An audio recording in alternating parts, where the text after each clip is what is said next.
We flew internationally with a 9-month-old and our 4-year-old. So here's all of our tips.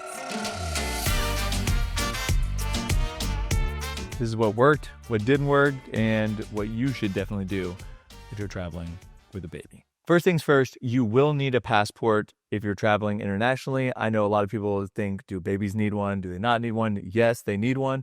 The only place I know of that you do not need a passport for a baby or anyone is a cruise. You can get away with just a birth certificate because it's considered a closed loop itinerary. But I recommend still having a passport for that too, because it makes it a lot easier. And if anything goes wrong and you have to leave the cruise from another country, you have to have a passport. So just get a passport.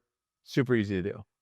Yeah, the process is the same as, getting it for anyone else. Same forms. You need the birth certificate. You need both parents there, or you can have some notarized form where only one parent needs to be present. Take the picture, hold the baby up. It's super easy. I think it took about 4 weeks for us to get Yeah, from the moment we submit everything to getting the passport, it was under 4 weeks. I will say the passport office is not nearly as slow as it used to be. You get stuff really quickly. I wouldn't wait, but it should be a very quick thing to do. Next, actually flying with the baby. We brought 4 suitcases, like one for each person, and then we had a carry-on as well. And the carry-on had everything that we need over a 24-hour period if for some reason any of our luggage got lost. So, you think of medication, stuff for the baby, had some toys and stuff in it to keep them occupied. Anything that we'd need in the next 24 hours, but we didn't need like readily available to us, we kind of carried that with us. Brad and I both had backpacks, which went in the overhead bins. We also brought a foldable stroller that also fits in the overhead bin. We'll link that below.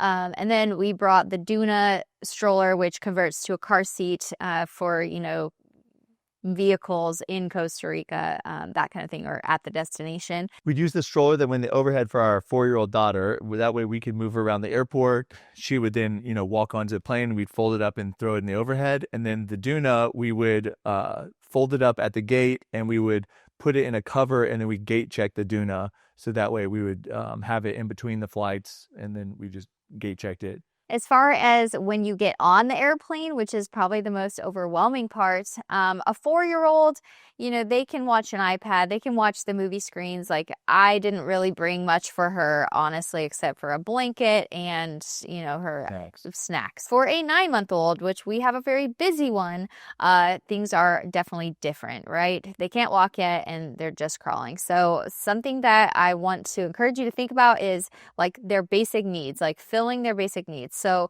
you have a food need, you have a sleep need, and then you have a play need, which most parents forget about this play one. Obviously, for the food, bring plenty of snacks. I brought baby food pouches. I brought little tiny things to feed him one at a time because that keeps him really busy for a 4-hour flight. And then as far as the sleep need, if your baby needs blackout, their crib, they need white noise, they need A, B, and C to be able to fall asleep, please practice before you get on the airplane, sleeping on you, just sleeping in different environments, because if your baby doesn't sleep, it makes it for a horrible trip, okay?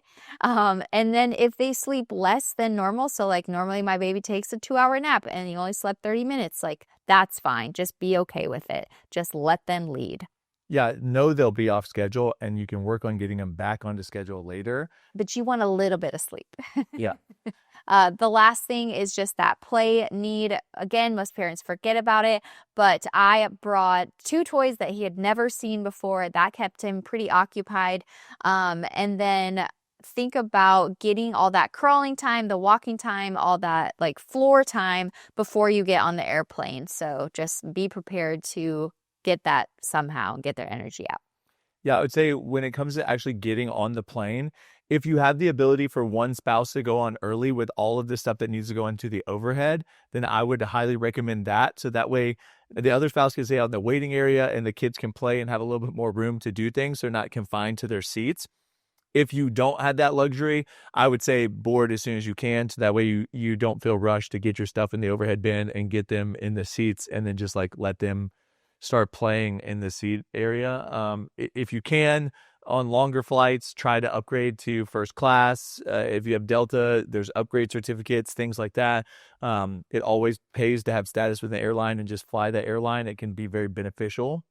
And then, another thing that you can do is buy a seat for your child. They make car seats that fit into airplane seats. If your child sleeps better in there or is just going to do better in there, that might be an expense that is worth upgrading to.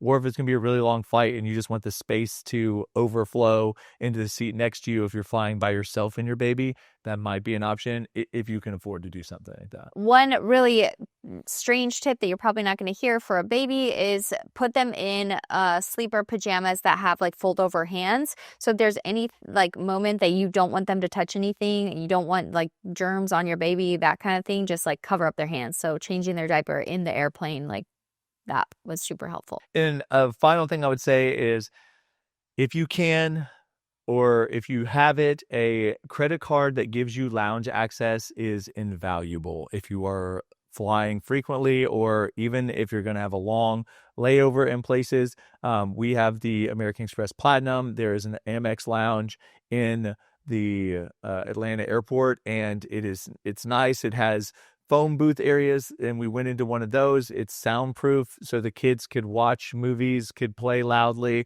and they could also nap in there and not hear anything going on from the outside. Some of the lounges will have whole kids areas. They have food, they have drinks, they have showers, they have nice bathrooms. It's a lot of room for your kids to be able to like walk around and just kind of not be confined to an airplane seat. I think a lot of people forget the discipline required to sit still for that amount of time. So asking your children to do that's hard. So if you have a space they can kind of stretch their legs and move around, it can be very helpful. So highly recommend American Express Platinum. Delta makes an Amex card, or Amex makes a Delta card too. That is really good. Helps you build up some of those perks. I can link them down below. We have them. We love them. We use the lounges frequently. Also, with those credit cards comes the perk usually of TSA PreCheck, which we highly recommend. Yeah, there's just a shorter line to get you through security, and there's just like less hassle. So highly recommend that.